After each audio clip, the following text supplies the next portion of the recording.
Hello everyone and welcome. Make a cup of your favorite drink and get comfortable because this is a wonderful time for news stories from Yellowcat. Send your own stories in the comments below and maybe they'll be in our new video. Managers of Reddit, what was the worst case of I demand to speak to the manager you've experienced, Part 3. I work in the admissions department at a zoo. We work closely with the membership department and are really friendly with each other. When people purchase membership, they get a card that says their name, how many adults, how many children, if they are allowed to bring in guests, etc. The card says clearly that you must show ID per card. Sometimes we are friendly or lazy and ask for one ID for the whole group. Well, a week ago, some guy didn't have his ID. I don't know how he drove to the zoo since you need a form of ID to drive. We told him that without an ID, we can't let him in. The guy got mad and started screaming at us, saying random S to us. He demanded to see a manager. Good thing our manager, for admission, not membership, was on site. She explains to the guy that without ID, we can't let him go in, showed him on the card where it explains to show ID. The guy screams at her and the know who paid the membership, I should be allowed to go in without ID. My manager responded, no ID, no entry. He asked to see her manager. Her response was, I am the manager. He then asks if there was someone higher than her he can speak to. So she told him if you want to do anything, you have to speak with membership. So he goes to membership and what they told us is he was being an a-hole and screaming that he paid for it and blah blah blah. The manager for membership was called and because he screamed at him, they deny his entry to the zoo. I was the VP of sales for an F500 here in the States. At about 6:30 p.m. my office phone rang and it was a person from HR asking if I could take a call in which the client was irate and threatening legal action. I get on the phone and I quickly realize there is zero chance of making this man happy and ironically, I'm a big fan of firing as clients. The things he was demanding were simply ridiculous and I politely refused.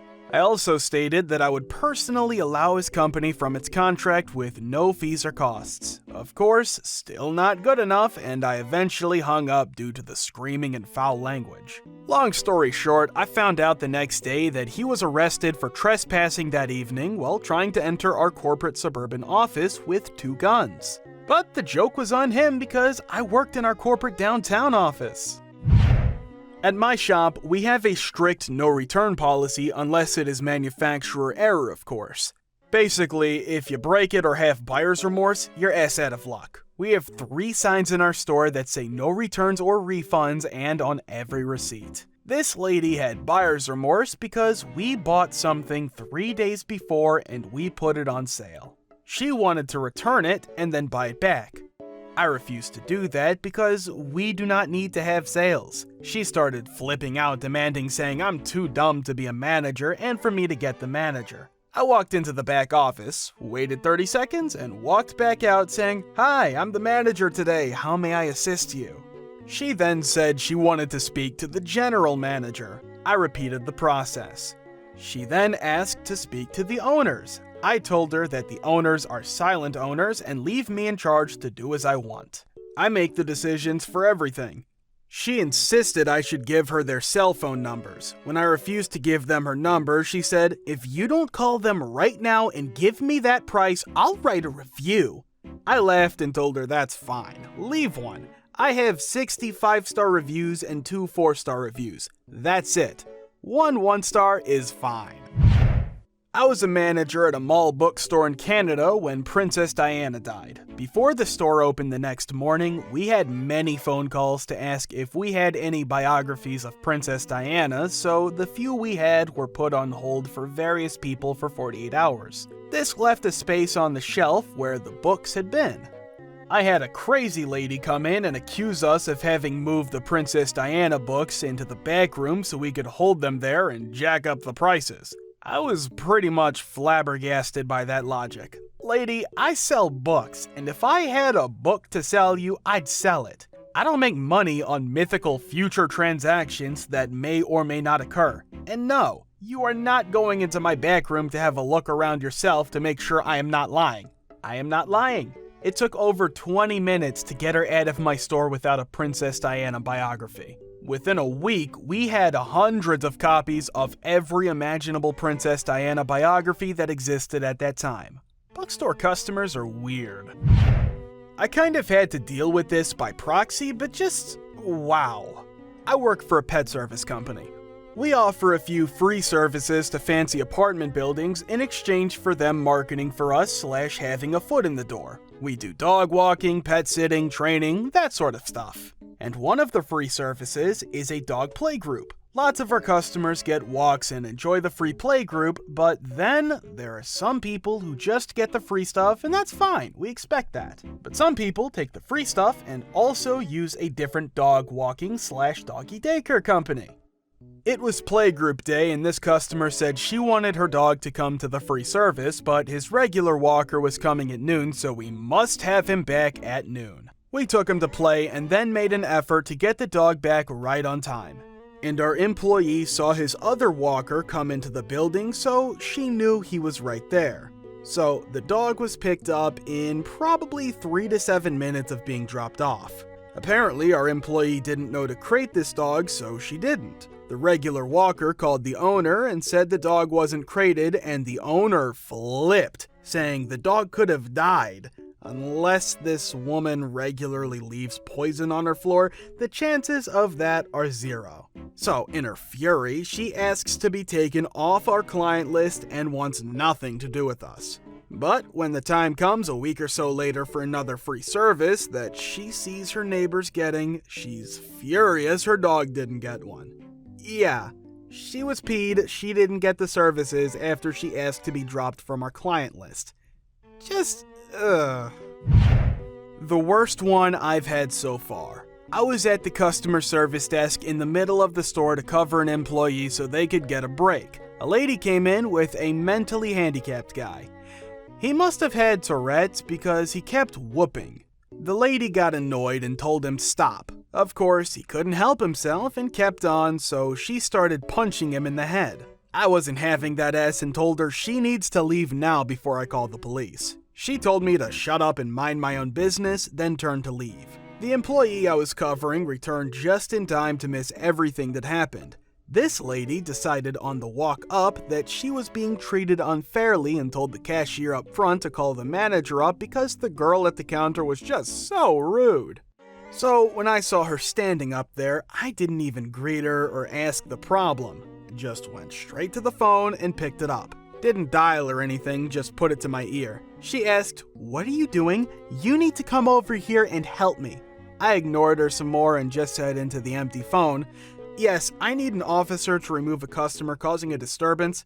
Her eyes widened in disbelief and she waddled out of my store for good. I worked for a fairly large company that was going out of business. A few days into our liquidation, a lady gets irate about something or the other and demands to speak to a manager. Now, at this point, our registers have been shut down to the point where we can't do manual overrides, so literally nothing I can do to help her. She demands to speak to my district manager, and I let her know we are in liquidation and I no longer have a district manager as he has been let go. She goes on to say, "Fine, give me corporate's number," which I give to her, but not without the warning that she won't be able to get a hold of anyone as they have all been let go at this time as well. She ended her tirade by storming out with the obligatory, "I'll never shop here again," to which I replied, "No problem, we're going out of business anyway." Oh boy, never thought I'd get to share this, the worst customer interaction I've ever so much as heard of. I was the manager at the time in a hospitality setting. There were 3 of us on shift. One of my staff, let's call her Steph, had blue hair and piercings. While I was handling the kitchen, cleaning up and cooking stuff, our job emphasized everyone being able to do every task. Her and the other staff member, Abby, were serving customers at our front counter when an out-of-shape family comes through and places a bunch of orders. Now, unfortunately, I wasn't there to hear it, but shortly after they had arrived, Abby came back and told me that a bunch of customers had come through and harassed Steph for her appearance. I headed out front, told Steph to follow me to the back, and after she broke down explaining what happened, I gave her a free paid break to just take it easy for a bit. I hopped out the front to have a chat with Abby about how to handle that situation, namely grab me so I can take over the transaction, and how we're going to break down the rest of the Arvo if I decide to send Steph home. It's at this point Mom spots me having a discussion with her from across the food court and decides to approach us. Mom, it turns out, was the person in this family group responsible for giving my employee S, and oh boy does she have views. From 5 feet away, she yells at me that what I'm doing is incredibly disrespectful to all of my customers, so loud that the 100 other patrons of the food court stop and stare from as far as 30 meters. I briefly tell her that I'm not being disrespectful to anyone and that I am explaining to my colleague the plan for the rest of the afternoon. As a side note, it's obvious she's assumed that I'm bad-mouthing her in some way and presumably has made this assumption because the way she's acted so far has been below the standards I'd expect from human garbage. Mom, still yelling, tells me to get the manager now. I tell her that I am the manager and would gladly address her questions if she has any, though I can reassure her there has been no disrespect to anyone so far, and could you please calm down and explain to me what the problem is, as my job is only to help. She calls BS and asks for my direct supervisor. I tell her the only person directly above me is the owner and that he's out of state at a conference. She asks for his supervisor, and I tell her the only other person she could talk to above me would be the development manager for her state, who is also at the conference. At this point, she's realized that she's not getting hold of another set of ear above mine, so she launches on into a tirade, and I S you not word for word.